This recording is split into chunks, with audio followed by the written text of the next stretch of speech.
पागलपन की हद से न गुजरे वो प्यार ही कैसा, होश में तो रिश्ते निभाए जाते हैं। ये कहानी है रोहन और रेशमा की। रोहन एक 20 साल का कॉमर्स स्टूडेंट था जो लखनऊ के राम मनोहर कॉलेज में पढ़ता था। स्वभाव से बड़ा शांत, पढ़ाई में तेज, थोड़ा सा इंट्रोवर्ट। उसी कॉलेज में रेशमा नाम की एक लड़की पढ़ती थी।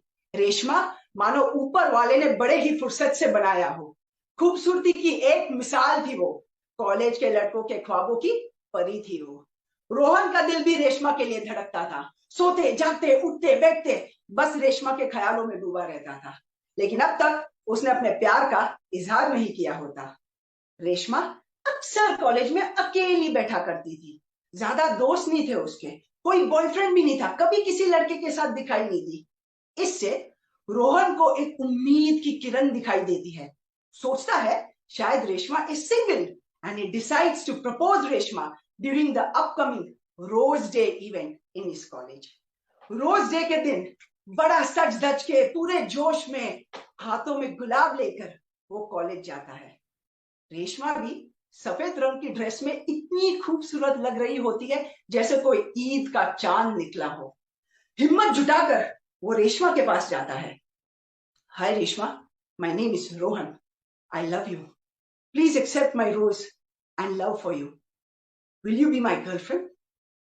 5 सेकंड तक कंप्लीट साइलेंस, जैसे कि वक्त ठहर गया हो।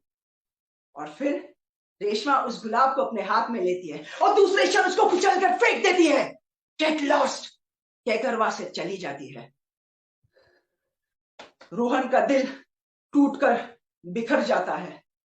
और फिर क्या, वही होता है जो एक सरफिरे आशिक के साथ होता है। ही स्लिप्स इनटू डिप्रेशन। लोगों के साथ बात करना बंद कर देता है, जैसे उसकी जीने की सारी वजह खत्म हो गई हो। नादान उम्र और प्यार में रिजेक्शन अक्सर लोगों को डिप्रेशन में ढकेल देता है। डिप्रेशन इस हद तक बढ़ जाता है कि एक दिन उसके दिमाग में सुसाइड करने का ख्याल आता है। वो अपने बिल्डिंग के टेरेस पर जाता है और कूदने से पहले सोचता है कि एक और बार कोशिश करके देखूं, क्या पता वो अपना इरादा बदल दे। कॉलेज के कॉमन व्हाट्सएप ग्रुप से उसका नंबर लेकर रेशमा को कॉल करता है। Hi Reshma, I am Rohan, I love you so much that I can't live without you. मैं अपनी बिल्डिंग की टेरेस से कूदने जा रहा हूं। रेशमा कहती है stop Rohan, don't jump, I am coming. और रेशमा भी टेरेस पर आ जाती है और रोहन के तरफ अपने कदम बढ़ाने लगती है। यह देखकर रोहन खुश हो जाता है। सोचता है कि आखिर में मेरे प्यार की जीत हो गई।